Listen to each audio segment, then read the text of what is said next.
But at the end of the day, like, it's just having a chat, you know what I mean?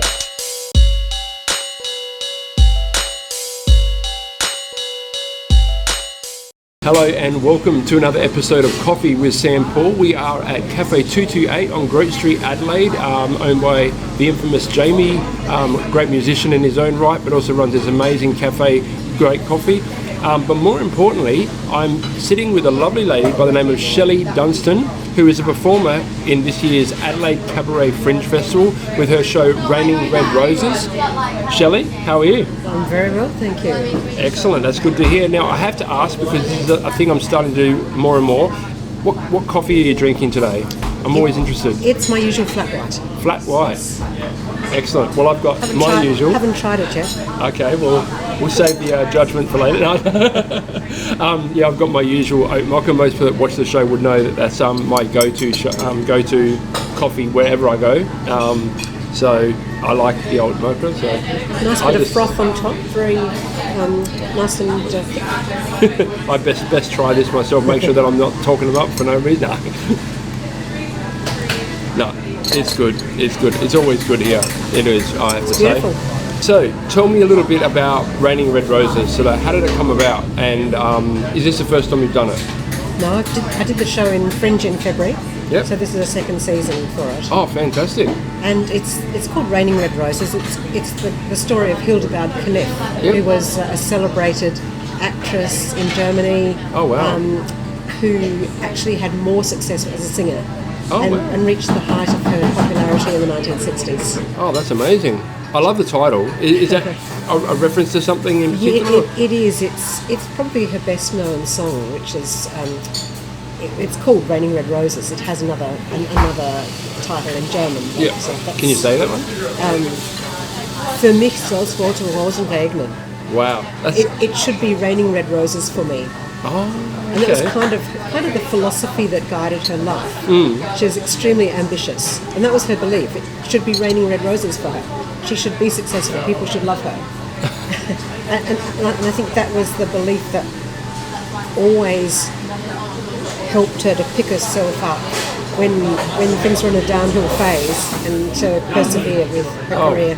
That's amazing. I love that. And dare I say, I think that it should be raining red roses for all of us. I mean, we all have the right to be successful in whatever we choose to do. And but I guess that begs the question: sort of, what is success? You know, like I've been asked that a lot myself, and I'm sure you probably have too. Like, what is success? You know, some people think success is fame and money. Some people think it's just being happy and healthy. You know, and that's kind of more the way I lean. But what about you?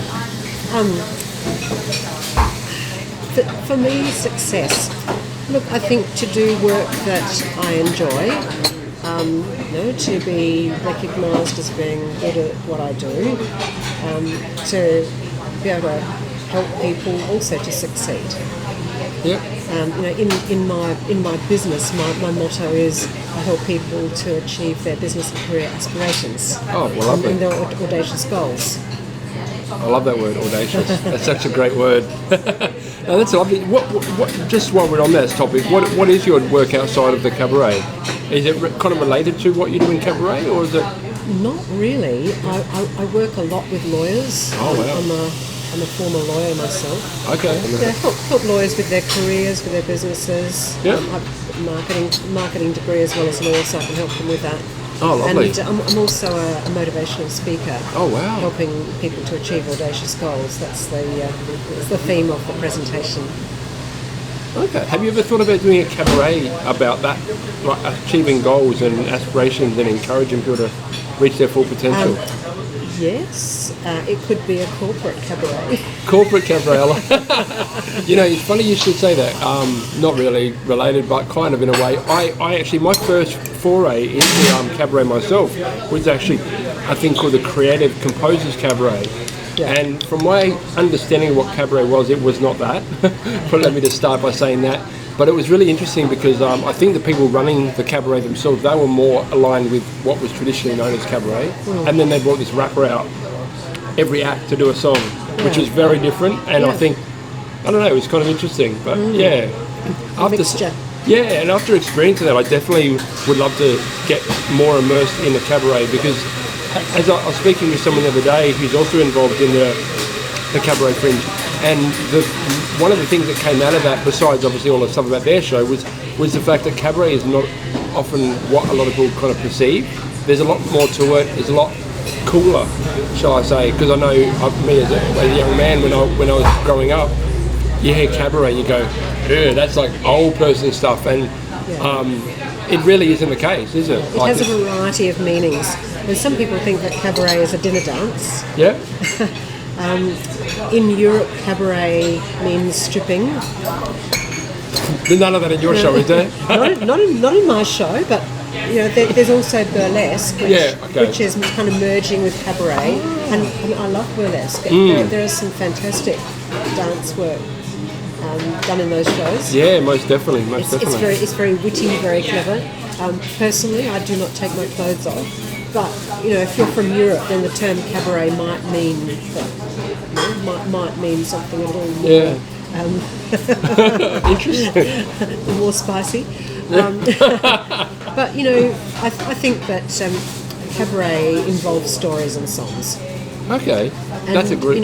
Doesn't matter what the song is. You could totally do rap music in your cabaret show, but find some great stories to intertwine with them. Yeah, okay. I like the way you describe that, the music and stories, and singing and things like that. I also didn't really kind of think of burlesque when we first started talking, but I've actually been privy to a few burlesque shows at the Fringe last year, I think it was. Yeah. And again, there was another thing where I had a perception, and judging by when I mentioned to people that I was going to see these particular shows, they obviously had a similar perception, but it really was so way off it wasn't funny. It was so classy, so funny, just very witty, as you said. The costumes are fantastic. Wow, I do not know how they do that. Yeah. Like getting in and out of different costumes, and it's incredible. Like it really is. It's just there's so much more to the arts community than the what. The girls are really fit and really flexible. Yeah, I know. I'm envious of that. I'm very not fit and not flexible at all. I'm a very physical person in my day job, but people mistake that for being fit, and I'm so not. So where is your show being held? Like, I'm just trying to look at here at the flyer. It's on the back. There it is. It's a place called Prompt Creative. Oh, wow. In Perry Street. Is that a relatively new venue? 205 Perry Street. Sorry, I didn't talk over there. It's new this year. Yeah. And I don't know if you remember where beach volleyball used to be. I do. Corner of Perry Street and Prime.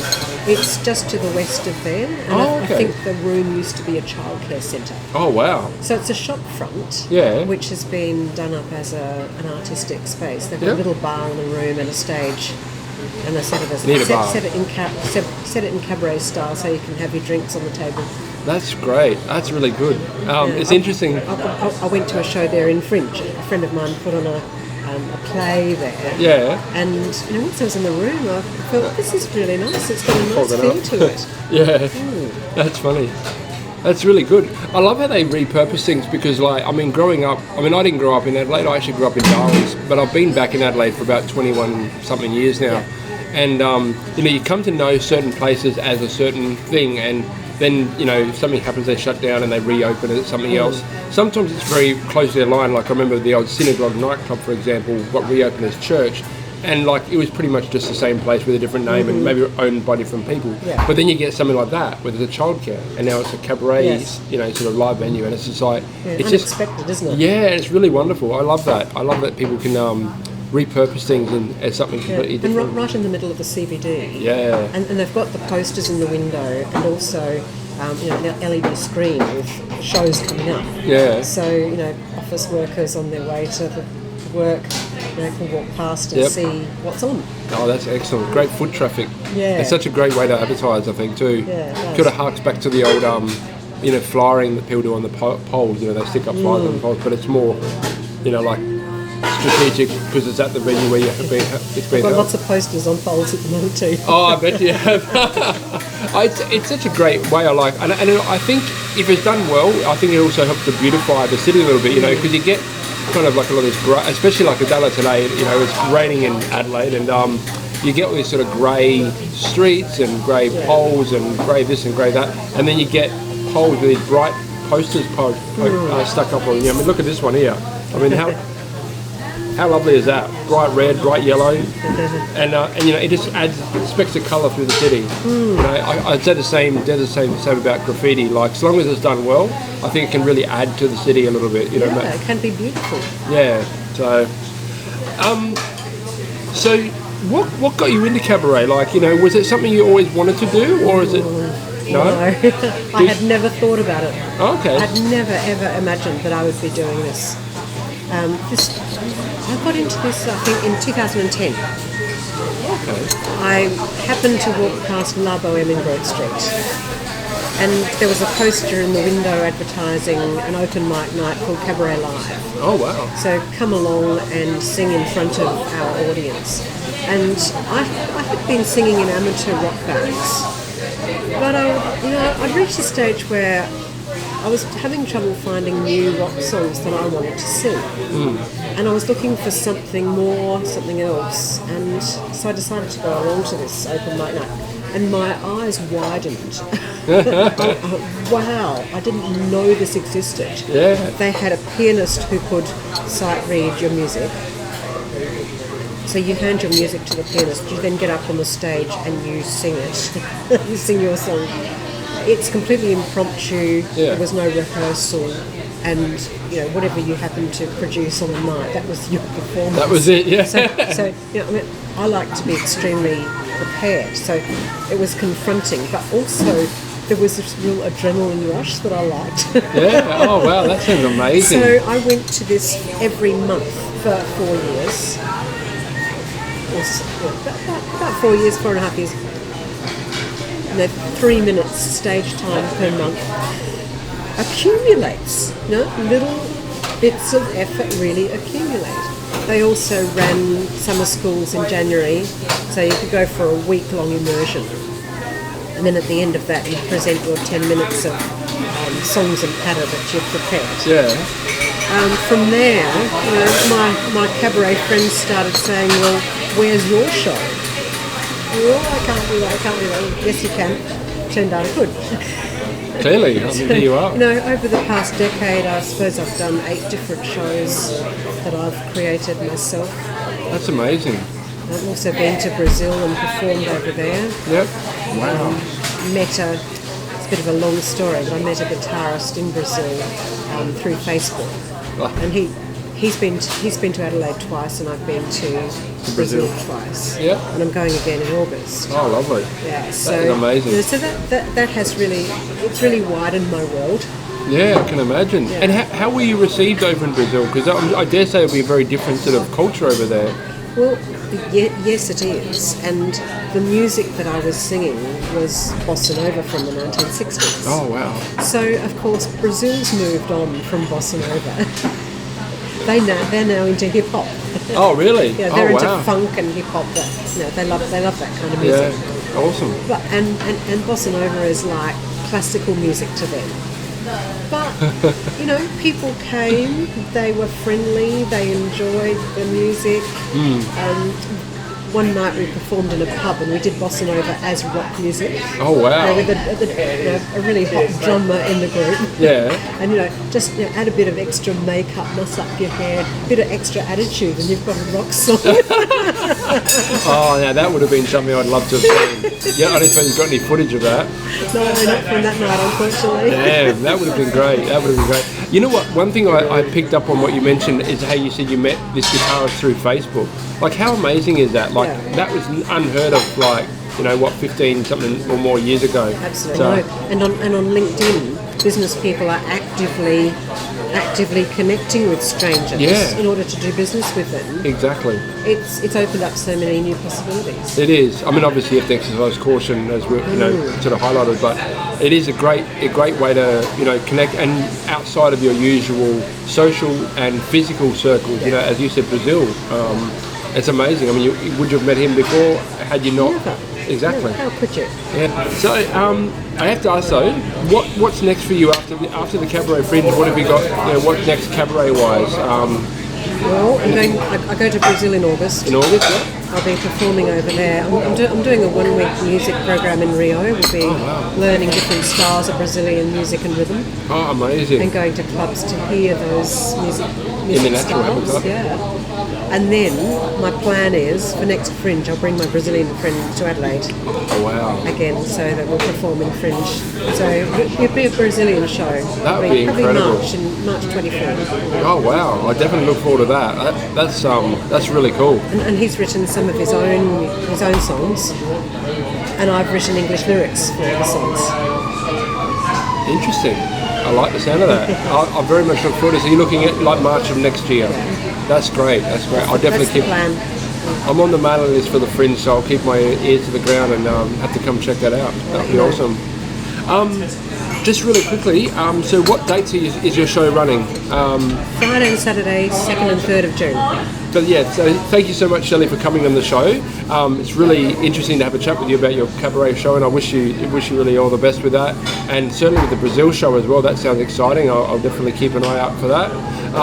Very quickly, just give a shout out to Grow Clothing. They kindly gave me some clothes to wear on my show and support, which is really great. They're growclothing.com.au. And of course, thanks to Cafe 228 for letting us set up camera and take over a small corner of their cafe and serve us some great coffee, because it is good coffee. I hope you enjoy yours. Very nice, lovely. And thanks again. And we will keep an eye on you. All right, thanks, Sam. In a non-creepy. All right, peace.